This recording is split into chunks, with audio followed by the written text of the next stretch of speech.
So as far as the waist beads, can I answer that? Or I know Sure. y'all was in a conversation. I just came back in. Okay, thank you.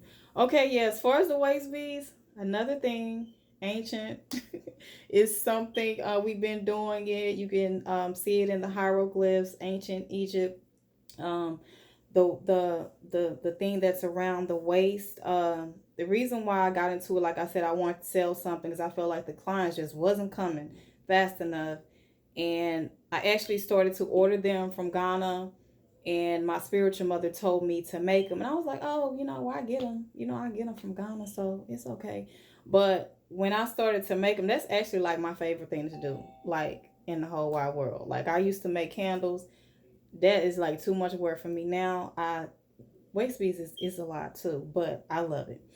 It's very my family, they crochet, and I've never got into the crocheting and sewing, but I wanted some type of craft.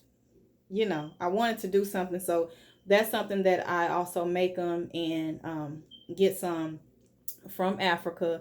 So as far as like, okay, let me tell you the history of waist beads. It They were actually being used to hold up the menstrual cloth. That's one of the reasons it was worn, for functional reasons. And even a lot of people, they get spiritualists, or people are really cultural, they get offended about people wearing waist beads for beauty and weight loss or whatever. In Ghana, they're actually worn to shape your waist, and they put them on women, on female babies, so that when they grow up, it'll it's like the blood flow will go down and they will have a curvy shape.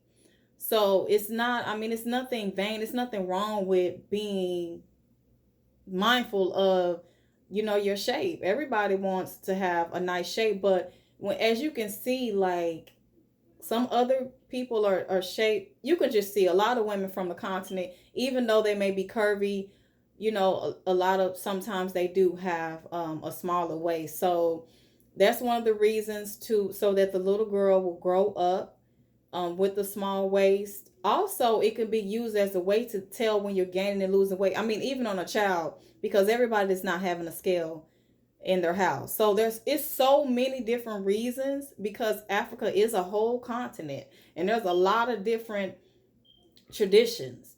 Some people feel like they shouldn't be seen, and that is disrespectful for us in the West, for them to be seen, that only you and your partner should see them.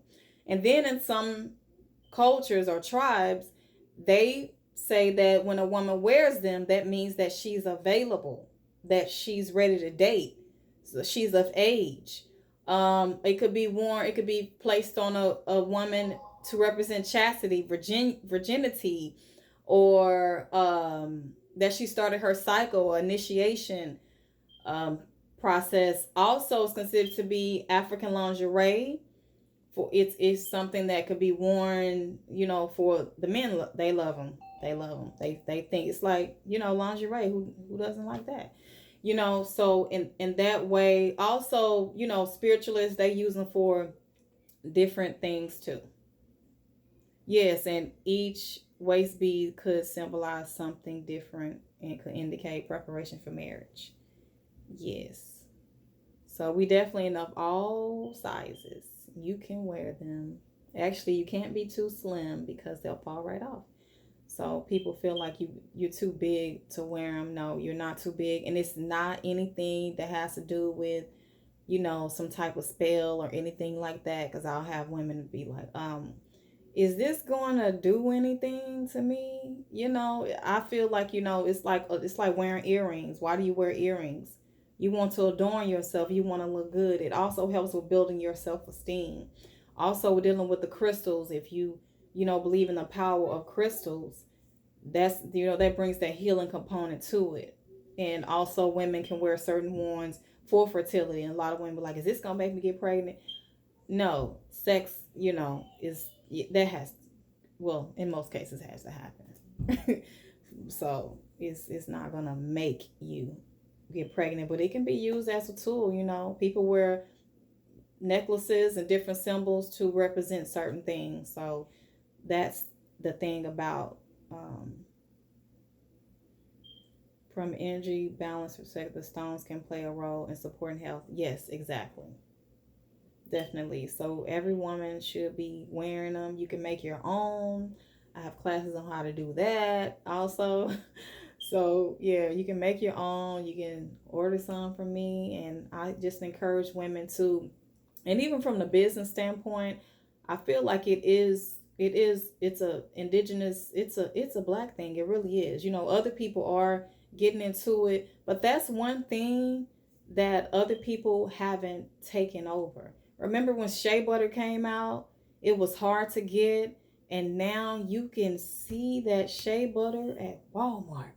You know, and it's not the same quality as it was before, and the people who are making the shea butter are not getting paid properly. So when I don't have a middleman, when I get mine, I have someone to go straight to the women and buy them. So it's not like any type of slave labor. It's all fair